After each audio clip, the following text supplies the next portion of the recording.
House Upon a Stone by J.K. Rowling, illustrated by Jim Kay.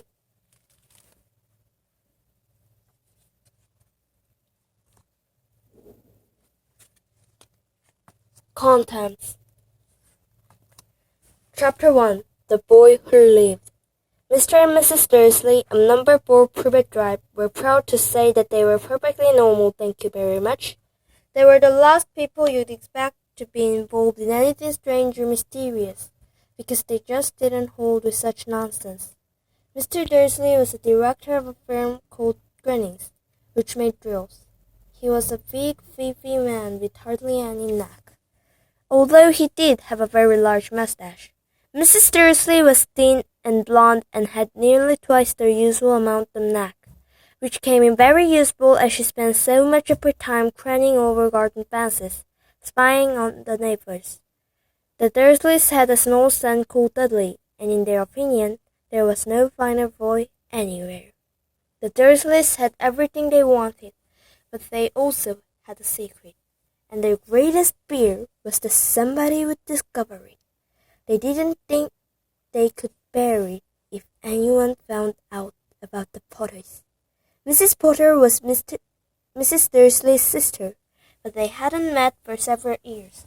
In fact, Mrs. Dursley pretended she didn't have a sister, because her sister and her good-for-nothing husband was as un-Dursleyish as it was possible to be.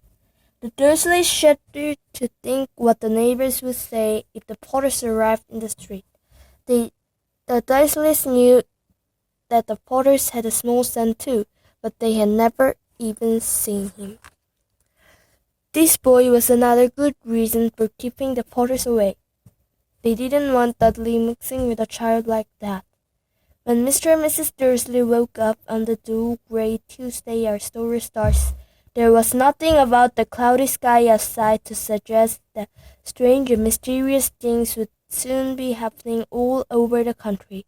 Mr. Dursley hummed as he picked out his most boring type for work, and Mrs. Dursley gossiped away happily as she wrestled the screaming Dudley into his high chair. None of them noticed that large tawny owl flutter past the window. At 8:30, Mr. Dursley picked up his briefcase, pecked Mrs. Dursley on the cheek, and tried to kiss Dudley goodbye, but missed, because Dudley was now having a tantrum and throwing his cereal at the walls. "Little tyke," shortened Mr. Dursley as he left the house. He got into his car and backed out of number 4's drive. It was on the corner of the street that he noticed the first sign of something peculiar, a cat reading a map. For a second, Mr. Dursley didn't realize what he had seen. Then he jerked his head around to look again. There was a tabby cat standing on the corner of Privet Drive, but there wasn't a map in sight. What could he have been thinking of? It must have been a trick of the light. Mr. Dursley blinked and stared at the cat. It stared back. As Mr. Dursley drove around the corner and up the road, he watched the cat in his mirror. It was now reading the sign that said Privet Drive. No, looking at the sign. Cats couldn't read maps or signs. Mr. Dursley gave himself a little shake and put the cat out of his mind.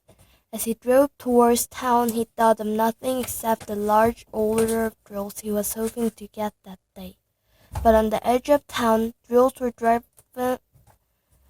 out of his mind by something else. As he sat in the usual morning traffic jam, he couldn't help noticing that there seemed to be a lot of strangely dressed people around. People in clothes. Mr. Dursley couldn't bear people who dressed in funny clothes, the get-ups you saw on young people. Suppose this was some stupid new fashion. He drummed his finger on the steering wheel, and his eyes fell on a huddle of these weirdos standing quite close by. They were whispering excitedly together.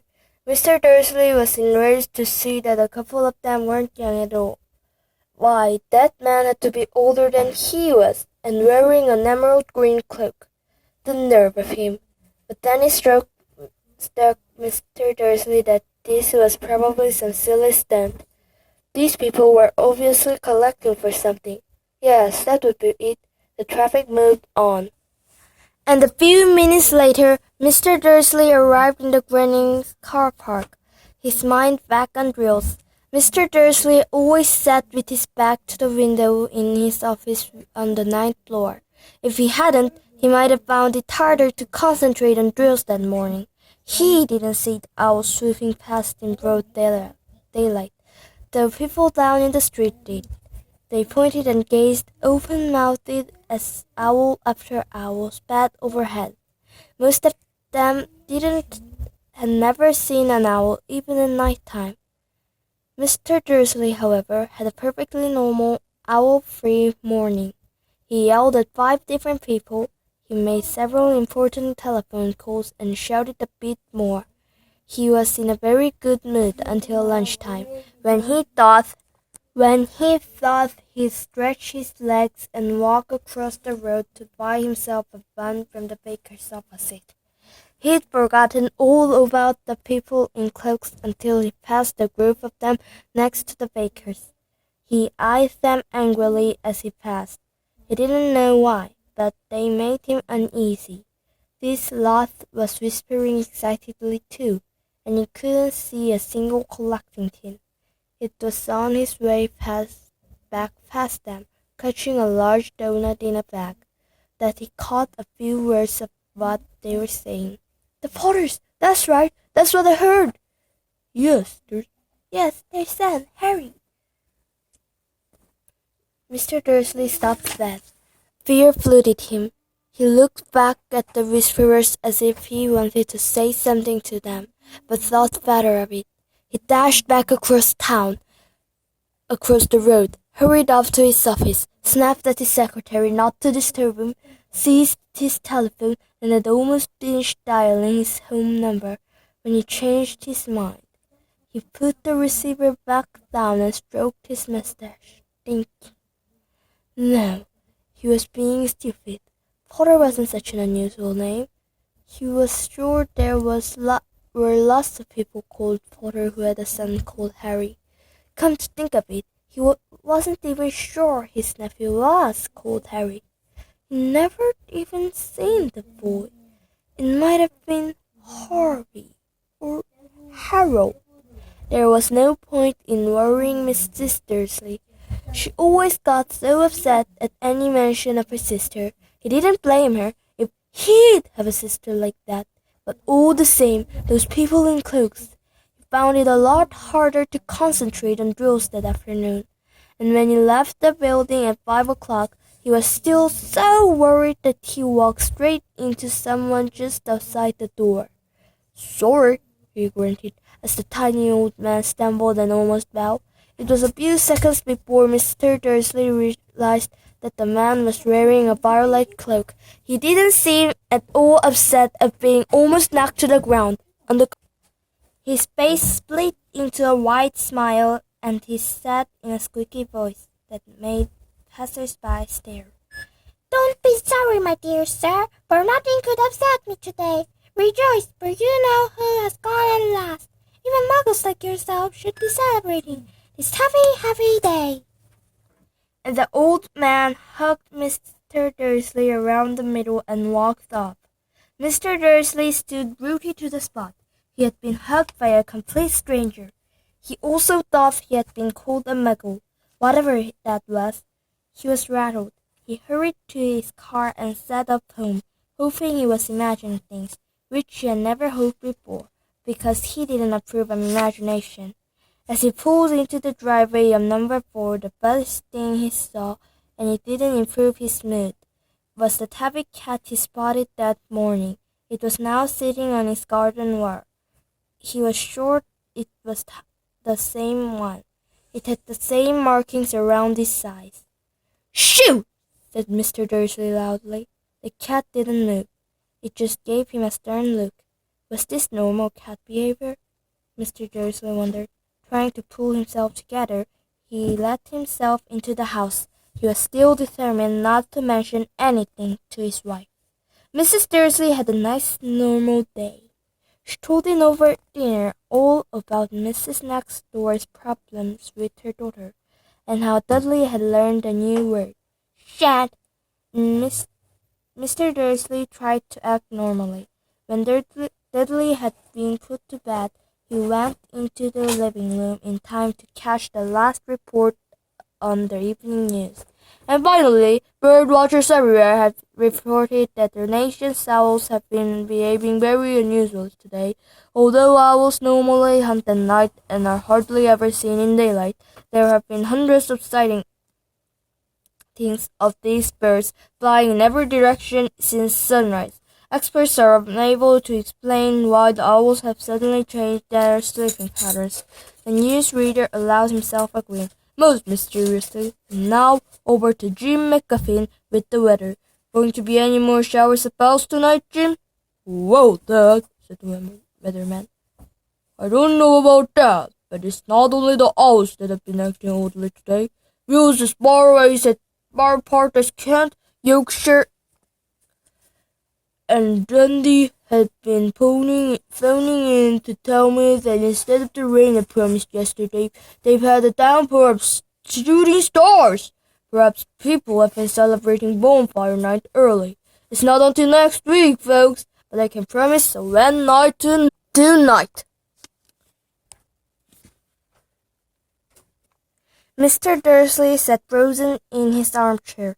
Shooting stars all over Britain, owls flying by daylight, mysterious people in cloaks all over the place, and a whisper at the Potters. Mrs. Dursley came into the living room carrying 2 cups of tea. It was no good. He'd have to say something to her. He cleared his throat nervously. Petunia, dear, you haven't heard from your sister lately, have you? As he had expected, Mrs. Dursley looked shocked and angry. After all, they normally pretended she didn't have a sister. No, she said sharply. Why? Funny stuff on the news, Mr. Dursley mumbled. Owls, shooting stars, and there were a lot of funny-looking people in town today. So, snapped Mrs. Dursley, well, I just thought maybe it was something to do with, her lot. Mrs. Dursley slipped her teeth through pursed lips. Mr. Dursley wondered whether he dared to tell her he'd heard the name Potter. He decided he didn't care. Instead, he said, as casually as he could, their son. He'd be about Dudley's age now, wouldn't he? I suppose so, said Mrs. Dursley stiffly. What's his name again? Howard, isn't it? Harry. Nasty common name, if you ask me. Oh, yes, said Mr. Dursley, his heart sinking horribly. Yes, I quite agree. He didn't say another word on the subject as they went upstairs to bed. While Mrs. Dursley was in the bedroom, Mr. Dursley crept into the bedroom window and peered down into the front garden. The cat was still there. It was staring down Privet Drive as though it was waiting for something. Was he imagining things? Could all this have anything to do with the Potters? If it did, if it got out that they were related to a pair of... Well, he didn't think he could bear it. The Dursleys got into bed. Mrs. Dursley fell asleep quickly, but Mr. Dursley lay awake, turning it all over in his mind. His last comforting thought before he fell asleep was that even if the Potters were involved, there was no reason for them to come near him and Mrs. Dursley. The Potters knew very well what he and Petunia thought about them and their kind. He couldn't see how he and Petunia could get mixed up in anything that might be going on. He yawned and turned over. It couldn't affect them. How very wrong he was. Mr. Dursley might have been drifting into an uneasy sleep, but the cat on the wall outside was showing no sign of sleepiness. It was sitting as still as a statue. its eyes fixed unblinkingly on the far corner of Privet Drive. It was so much as clearer when a car door slammed in the next street, nor when two owls swooped overhead. In fact, it was nearly midnight before the cat moved at all. A man appeared on the corner the cat had been watching, appeared so suddenly and silently you'd have thought he'd just popped out of the ground. The cat's tail twitched and its eyes narrowed. Nothing like this man had ever been seen in Privet Drive. He was tall, thin, and very old, judging by the silver of his hair and beard, which were both long enough to tuck into his belt. He was wearing long robes, a purple cloak which swept the ground, and high-heeled buckled boots. His blue eyes were light, bright and sparkling behind half-moon spectacles, and his nose was very long and crooked, as though it had been broken at least twice. This man's name was Albus Dumbledore. Albus Dumbledore didn't seem to realize that he had just arrived in a street where everything, from his name to his boots, were unwelcome. He was busy rummaging in his cloak, looking for something. But he did seem to realize he was being watched, because he looked up suddenly at the cat, which was still staring at him from the other end of the street. For some reason, the sight of the cat seemed to amuse him. He chuckled and muttered, "I should have known." He had found what he was looking for in his inside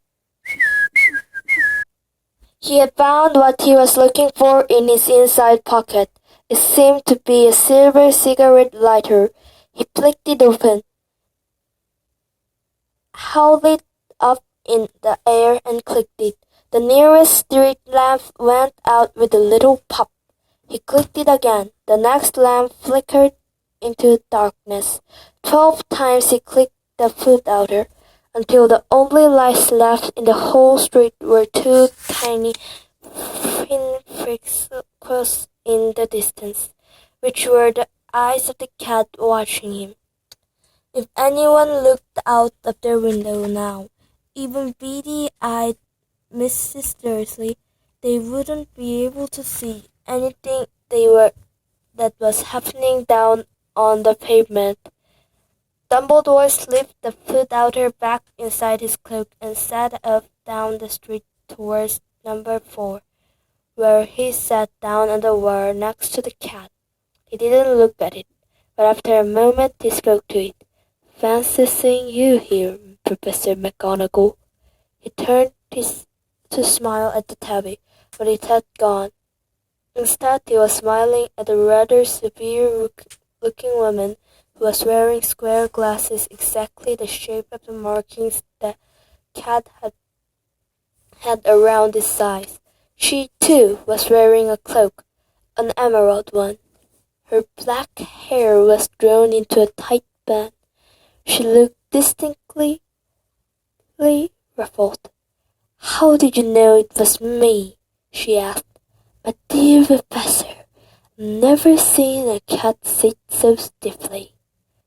"You'd be stiff if you'd been sitting on a brick wall all day," said Professor McGonagall. "All day?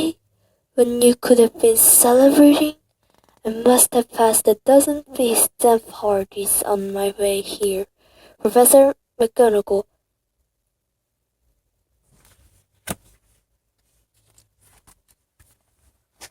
sniffed angrily. "Oh yes, everyone's celebrating all right," she said impatiently. "You'd think they'd been a bit more careful, but no. Even the muggles have noticed something's going on. It was on their news." She jerked her head back at the Dursleys' dark living room window. "I heard it. Flocks of owls, shooting stars. Where they're not completely stupid. They were bound to notice something." shooting stars down in Kent. I'll bet there was Daedalus Diggle. He never had much sense. You can't blame them, said Dumbledore gently. We've had precious little to celebrate for 11 years. I know that, said Professor McGonagall irritably, but that's no reason to lose our heads. People are being downright careless. Out on the streets in broad daylight, not even dressed in muggle clothes, swapping rumors. She drew a sharp sideway glance at Dumbledore here, as though hoping he was going to tell her something, but he didn't. So she went on. A fine thing it would be if, on the very day you-know-who seems to have disappeared at last, the muggles found out about us all. I suppose he really has gone, Dumbledore. It certainly seems so, said Dumbledore. We have much to be thankful for. Would you care for a sherbet lemon? A what?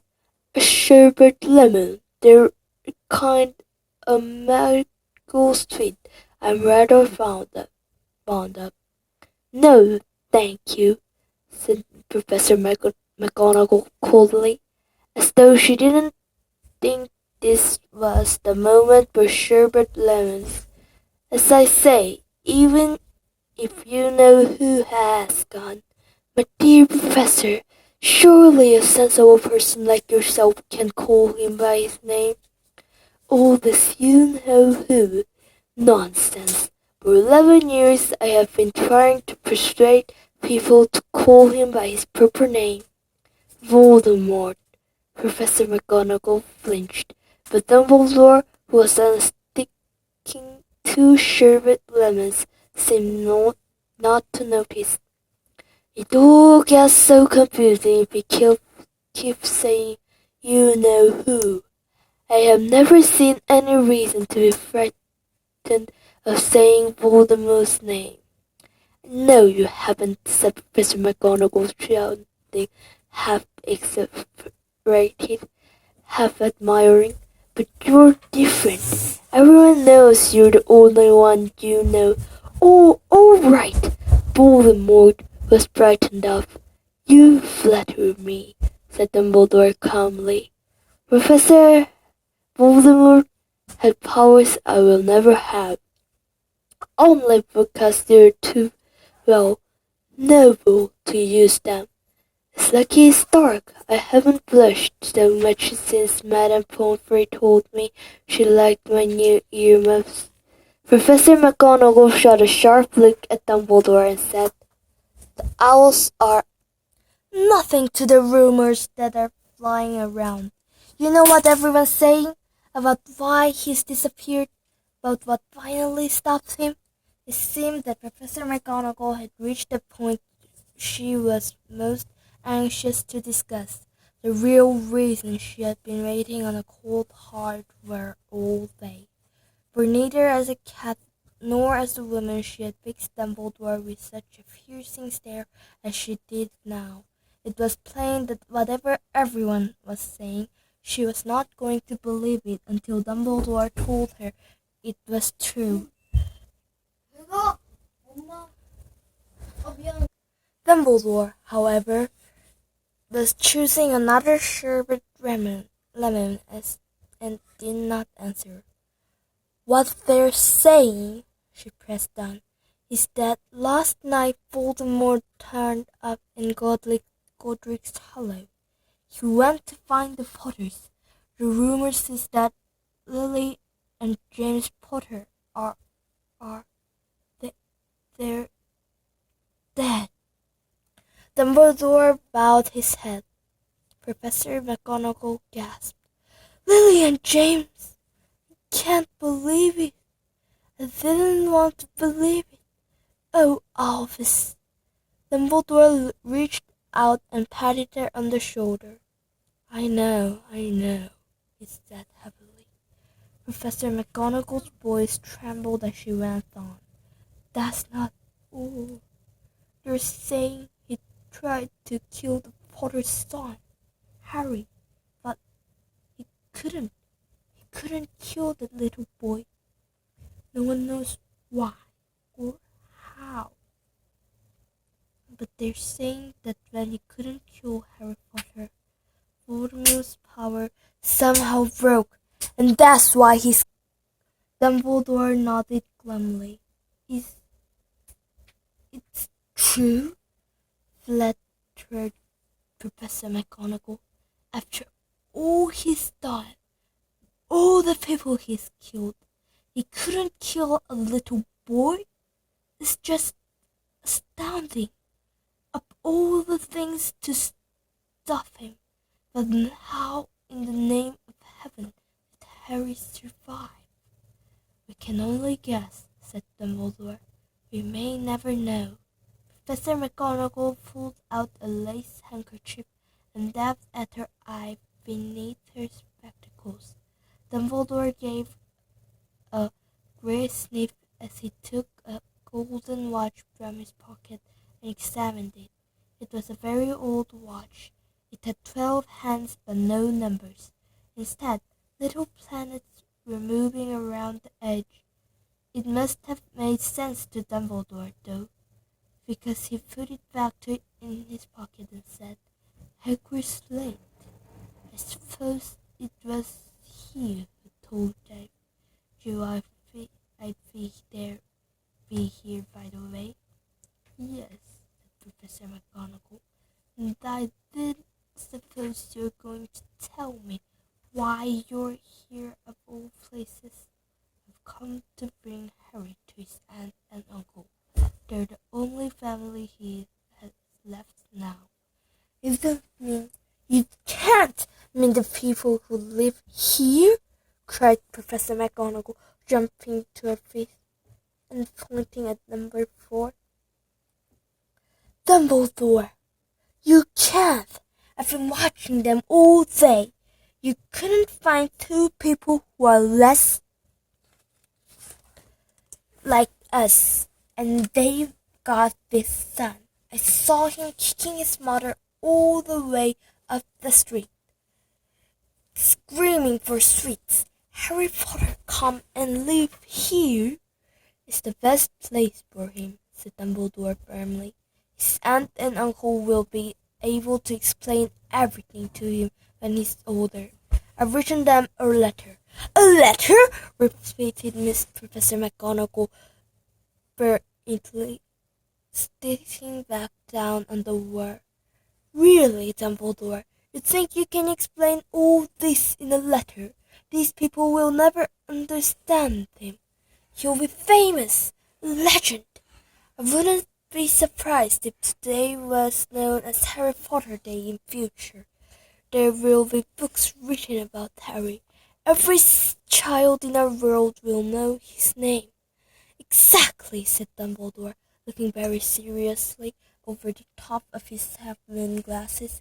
It would be enough to turn any boy's head. Famous before he can walk and talk. Famous for something he won't even remember. Can't you see how much better off he'll be, growing up away from all that until he is ready to take it? Professor McGonagall opened her mouth, changed her mind, swallowed, and then said, Yes, you're right, of course. But how is the boy getting here, Dumbledore? She eyed his cloak suddenly as though she thought he might be hiding Harry underneath it. Hagrid's bringing him. You think it wise to trust Hagrid with something as important as this? I would trust Hagrid with my life, said Dumbledore. I'm not saying his heart isn't in the right place, said Professor McGonagall grudgingly. But you can't pretend he's not careless. He does tend to... What was that? A low, rumbling sound has broken the silence around them. It grew steadily louder as they looked up and down the street for some sign of headlight.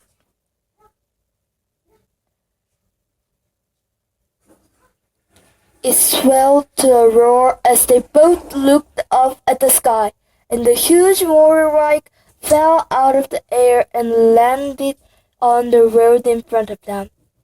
If the motorbike was huge, it was nothing to the man sitting astride it. He was almost twice as tall as a normal man and at least 5 times as wide. He looked simply too big to be allowed, and so wild. Long tangles of bushy black hair and beard hid most of his face. He had hands the size of dustbin lids, and his feet in their leather boots were like baby dolphins. In his vast, muscular arms he was holding a bundle of blankets. Hagrid, said Dumbledore, sounding relieved. At last. And where did you get that motorbike? Borrowed it, Professor Dumbledore, sir, said the giant, climbing carefully up the motorbike as he spoke. Young Sirius Black lent it to me. Of course, Tim Surge. No problem. Were they? No, sir. House was almost destroyed, but I got him out of there all right before the muggles started swarming around. He fell asleep as we was flying over Bristol. Dumbledore and Professor McGonagall bent forward on the front over the bundle of blankets. Inside, just visible, was a baby boy, fast asleep, under tufts of jet black hair over his forehead that could see a curiously shaped cut, like a bolt of lightning. Is that where? Whispered Professor McGonagall. Yes, said Dumbledore. You'll have that scar forever. Couldn't you do something about it, Dumbledore? Even if I could, I wouldn't. Scars can come in useful. I have one myself above my left knee, which is a perfect map of the underground. Well, give him here, Hagrid. We'd better get this over with. Dumbledore took Harry in his arms and turned towards the Dursleys' house. Could I say goodbye to him, sir? Asked Hagrid. He bent his great shaggy head over Harry and gave him what must have been a very scratchy, whiskery kiss. Then suddenly Hagrid let out a howl like a wounded dog. Shh! hissed Professor McGonagall. You'll wake the muggles.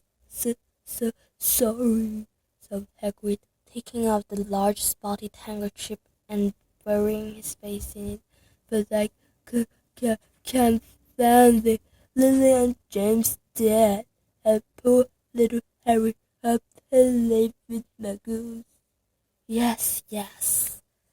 It's all very sad, but get a grip of yourself, Hagrid, or we'll be found, Professor McGonagall whispered, patting Hagrid gingerly on the arm as Dumbledore stepped over the low garden wall and walked to the front door.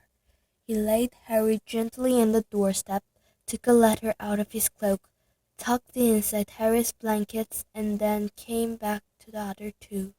For a full minute the three of them stood and looked at the little bundle. Hagrid's shoulders shook. Professor McGonagall blinked furiously, and the twinkling light that usually shone from Dumbledore's eyes seemed to have gone out. Well, said Dumbledore finally, that's that. We've no business staying here. We may as well go and join the celebrations. Yes, said Hagrid in a very muffled voice. I'd best get this bag away. Good night, Professor McGonagall, Professor Dumbledore said.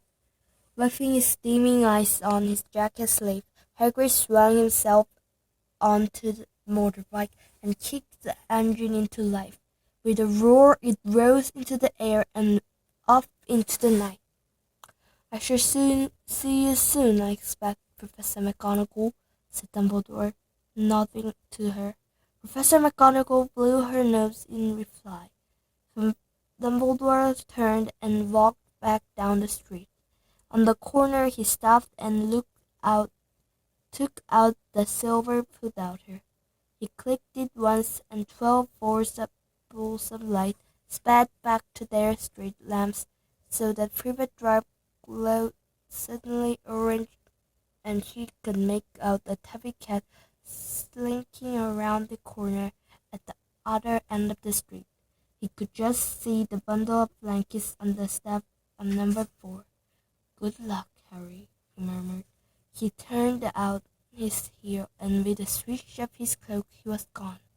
A breeze ruffled the nest hedges of Privet Drive, which lay silent and tidy under the inky sky, the very last place you would expect astonishing things to happen. Harry Potter rolled over inside his blankets without waking up. One small hand closed on the ladder beside him, and he slept on, not knowing he was special, not knowing he was famous, not knowing he would be woken in a few hours' time by Mrs. Dursley's scream as she opened the front door to put out the milk bottles, nor that he would spend the next few weeks being prodded and pinched by his cousin Dudley. He couldn't know that at this very moment, people meeting in secret all over the country were holding up their glasses and saying in hushed voice, "To Harry Potter, the boy who lived." Thanks, guys, for listening to Harry Potter and the Philosopher Stone by J.K. Rowling, illustrated by Jim Kay's first chapter, The Boy Who Lived. Meet you guys next time. See you again.